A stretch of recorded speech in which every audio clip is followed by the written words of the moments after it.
Breaking news. J News. Entertainment is right.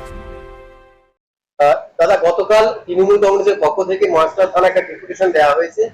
তাদের অভিযোগ যে তাদের যে দলীয় কার্যালয়গুলি রয়েছে সেখানে তৃণমূলের কিছু লোক, পাশাপাশি আপনাদের লোক যাদের হাতে ব্যানার ছিল, যাদের হাতে পতাকা ছিল এবং যারা আবির মাখা অবস্থায় ছিল, তারা তৃণমূলের পার্টিকে দখল করছে এবং আপনাদের ভয়ে বেশ কিছু তৃণমূলের কাউন্সিলর এবং কর্মী তারা বাড়ি ছাড়া। দেখুন, আমি আপনাকে বলি যে ওনারা কালকে একটা নাটক তৈরি করেছে, সারা বাংলার মানুষ ওদের রিজেক্ট করে দিয়েছে। সেই রিজেক্ট হওয়ার পর ওদের মাথা হয়তো ঠিক নেই, ওদের নেত্রীরও মাথা ঠিক নেই। তাই জন্য আপনারা দেখেছেন যে এমন ভারতবর্ষের ইতিহাসে কখনো হয়নি যে তিনি প্রাক্তন হয়ে যাওয়ার পরও তিনি পদত্যাগ করেন। তাই ওনার দলেরও নেতাদেরও মাথাগুলো সব গেছে। তাই জন্য ওরা কালকে একটা নাটক করেছে, নাটক করে আমাদের নামে দোষ চাওয়াবার চেষ্টা করেছে। আমি বলি যে 4 তারিখে যখন রেজাল্ট বেরোয়, 4 তারিখে বেলা 2টো অবধি যারা তৃণমূল কংগ্রেসের হারমাত বাহিনী ছিল ওদের দলের, তারা জার্সি পাল্টে ওদের দলেরই লোকেদের উপর অত্যাচার করতে শুরু করেছে। কেননা যখন ওরা ওই তৃণমূল কংগ্রেস করতো, যাদের উপর অত্যাচার ওরা করতে শুরু করেছে তারা ওদের উপর অত্যাচার করতো তৃণমূল কংগ্রেস করা সত্ত্বেও।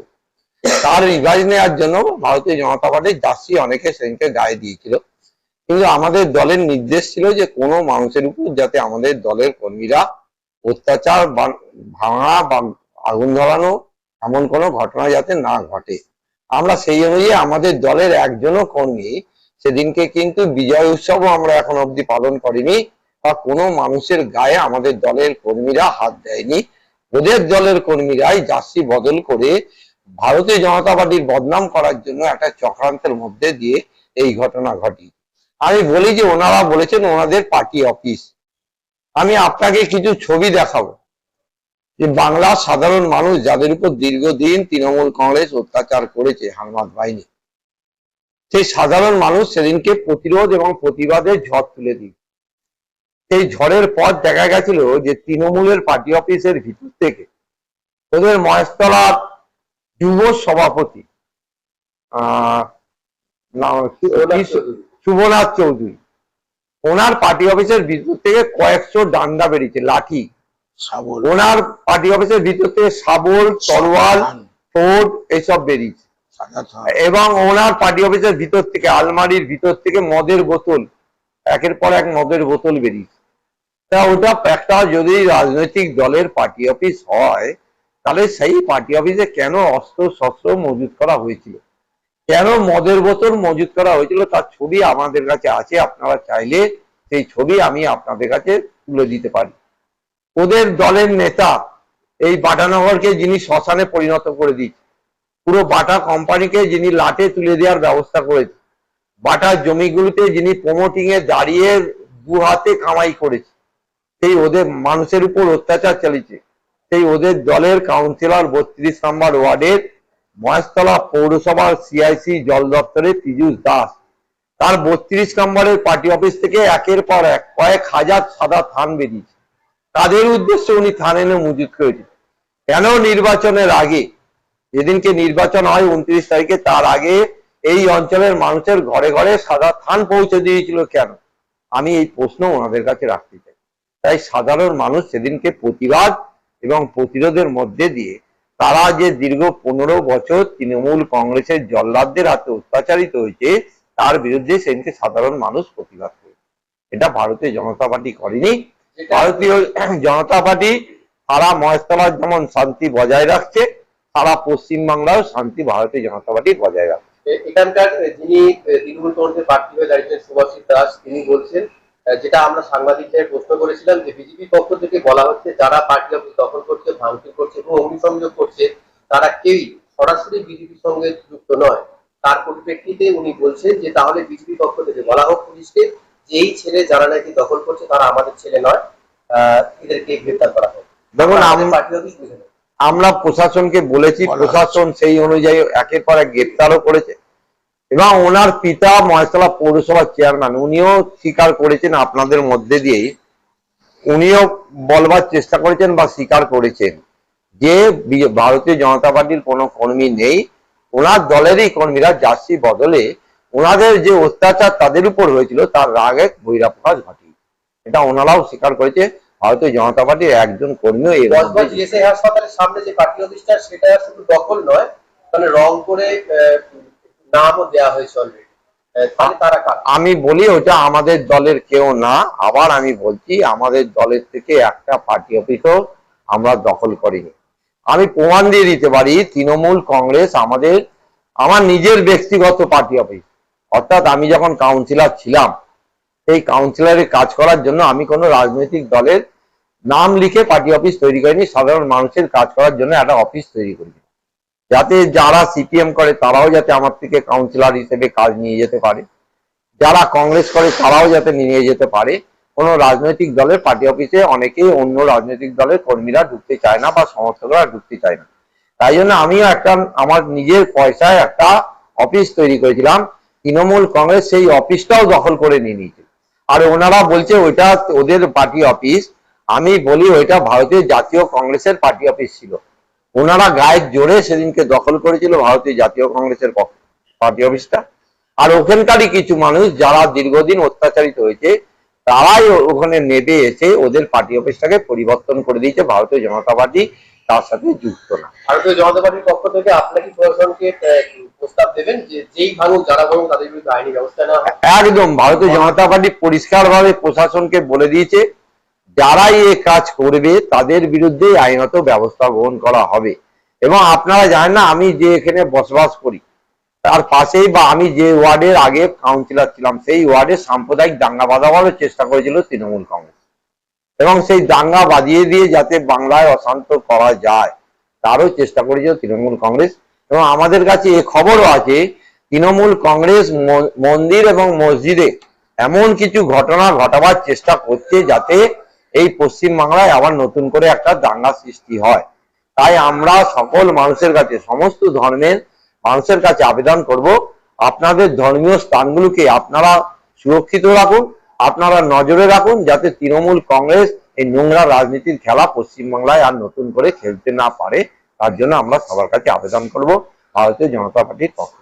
আমাদের মাধ্যম দিয়ে আমাদের মহেশতলাবাসীর উদ্দেশ্যে কিছু বলবেন? আমি মহেশতলাবাসীর উদ্দেশ্যে বলবো যে এই সরকারটা ভারতীয় জনতা পার্টির সরকার গঠিত না, এই সরকারটা সারা বাংলার সাধারণ মানুষের সরকার, জনগণের সরকার, মহেশতলার মানুষের সরকার। তাই এই সরকারকে কোনো রাজনৈতিক দলের সরকার না, আমরা সারা মানুষের স্বার্থে আমরা যে কোনো রাজনৈতিক দল করতে পারে সে মানুষ তার স্বার্থে ভারতীয় জনতা পার্টি কাজ করবে, এই প্রতিশ্রুতি আমি মহেশতলা মানুষকে দিতে। যে সমস্ত পার্টি অফিস থেকে অস্ত্র উদ্ধার হয়েছে, লাঠি উদ্ধার হয়েছে, সেই সমস্ত পার্টি অফিসগুলির বিরুদ্ধে কোনো রকম ব্যবস্থা নেওয়ার কথা আমরা সেই সমস্ত পার্টি অফিসগুলোর বিরুদ্ধে আইনত ব্যবস্থা নেব, এটা একদম পরিষ্কার। এবং যারা এই ঘটনাগুলো ঘটিয়ে রেখেছিল আজকে ওনারা অনেক বড় বড় কথা বলছেন, উনি বলেছে 11 সালে কিচ্ছু হয়নি। আমি বলি যে 11 সালে ওনারা নেতৃত্ব দিত না বলেই কিচ্ছু হয়নি। যারা বলছে তারা 11 সালে কেউ 9 সালে এসছে তখন মহেশতলা কেন বাংলায় তারা নেতৃত্ব দিত না। যারা নেতৃত্ব দিত তারা তৃণমূল কংগ্রেসের থেকে অত্যাচারিত হয়ে তারা তৃণমূল কংগ্রেসকে ত্যাগ করে ভারতীয় জনতা পার্টিতে অংশগ্রহণ করেছে, এবং সেই ভারতীয় জনতা পার্টি কোনো মানুষের উপরই অত্যাচার চালাবে না, এই বিশ্বাস এবং এই আস্থায় মহেশতলার মানুষেরকে আমি প্রতিশ্রুতি দিতে পারি। দুলালচন্দ্র দাস যিনি এখানকার প্রাক্তন বিধায়ক তিনি বলছিলেন আমাদের অন ক্যামেরা যে এখানকার যিনি প্রার্থী আপনার কথাই বলছিল যে আপনার সাথে উনি ফোনে যোগাযোগ করেছিল যাতে এই দাঙ্গাটা রোখা যায়। উনি আমার সাথে যোগাযোগ করেছিলেন, তার আগেই আমি বলি 4 তারিখে 8:30টার সময় আমি যখন এখানে ফিরি তারপরেই আমরা সঙ্গে সঙ্গে প্রশাসনকে বলেছিলাম, প্রশাসন সজাগ দৃষ্টি রেখেছিল, যার জন্য মহেশতলায় কোনো বড় ঘটনা ঘটেনি। বিক্ষিপ্ত কিছু ঘটনা ঘটেছিল যেটা ওদের দলের লোকেরাই করেছিল। আমরা সঙ্গে সঙ্গে ভারতীয় জনতা পার্টির সকল কর্মীরা, আমাদের কর্মী খুব কম, কারণ অত্যাচারে আমাদের কর্মীরা সংঘবদ্ধ হতে পারেনি, সেই যে কজন কর্মী আমরা ছিলাম তারা মিলে সবাই মিলে চেষ্টা করেছি যাতে মহেশতলার শান্তি শৃঙ্খলা বজায় থাকে। কয়েকজন কাউন্সিলর এবং কয়েকশো কর্মী যেটা ওনারা বলছেন যে বাড়ি ছাড়া, তাদেরকে বাড়ি ফেরার জন্য কিছু যেমন আমি নিজে দায়িত্ব নিয়ে অনেক মানুষকে বাড়িতে ফিরিয়ে দিয়েছি যারা ভয়ে চলে গেছিল। এটা ভারতীয় জনতা পার্টি, আমি সবার কাছে বলবো যে এটা ভারতীয় জনতা পার্টি কোনো মানুষের উপর প্রতিহিংসা নেবে না, কারণ আমরা সবকা সাথ সবকা বিকাশের মধ্যে দিয়ে আমরা ভারতকে গঠন করতে চাই, বাংলাকে গঠন করতে চাই। তাই আমরা কোনো মানুষের উপর রিভাইজ নেব না। কিন্তু এটাও আমি বলবো যে যারা ভারতীয় জনতা পার্টিকে মারার জন্য, খুন করার জন্য সাদা থান, লাঠি, সোট, শাবল, মদের বোতল জড়ো করেছিল, প্রশাসনকে বলবো তাদের বিরুদ্ধে ব্যবস্থা নিতে। কমলাদা, কোনোভাবে কি মনে হয় যে যদি পরিবর্তন না হতো, যদি প্রত্যাবর্তন হতো, তাহলে যেগুলি কথা আপনি বলছেন, যেগুলো উদাহরণ আছে, সেগুলো আপনাদের বিরুদ্ধেই ব্যবহার হতো? একদম আমাদের বিরুদ্ধে ব্যবহার হতো। এবং আমি বলি, আমি 29 তারিখ অব্দি আমার কোনো টেনশন ছিল না। 29 তারিখ রাত্রি থেকে আর সারা রাত আমার ঘুম হয়নি। 29 তারিখ থেকে 4 তারিখ অব্দি। কারণ আমি চিন্তা করেছিলাম যে আমরা যদি পরাজিত হই, পশ্চিমবাংলায় যদি শাসন ক্ষমতায় না দখল করতে পারি, যদি আবার তৃণমূলের সরকার হয়, তাহলে আমাদের ভারতীয় জনতা পার্টির মানুষগুলোর রক্ত নিয়ে ওরা হোলি খেলবে। আমাদের বাড়ি ঘর, বউ বাচ্চা, কেউ আর জীবিত থাকবে না। এই জন্য আমি চিন্তিত ছিলাম। কিন্তু ঈশ্বরের কৃপায়, ভগবানের আশীর্বাদে, বাংলার মানুষের আশীর্বাদে পরিবর্তন ঘটেছে। তাই সারা বাংলা আজকে শান্ত আছে। আমার নাম তমনাথ ভৌমিক। আমি 155 মহেশতলা বিধানসভায় ভারতীয় জনতা পার্টির প্রার্থী। অসিতদা, যেটা দুলাচন্দ্র দাস বলছিলেন অন ক্যামেরা, যে আপনার সঙ্গে যোগাযোগ করেছে এবং আপনি এক এক সময় এক একটা দল করতেন, সেই ব্যাপারে আপনার একটি ক্ষোভ ছিল, আপনি যদি বলেন। আমার জীবনে দুটোই দল করেছি। আমার পরিবার, আমার বাবা জাতীয় কংগ্রেসের নেতা ছিলেন এই অঞ্চলে, এবং আমার পুরো পরিবার কংগ্রেস ছিল।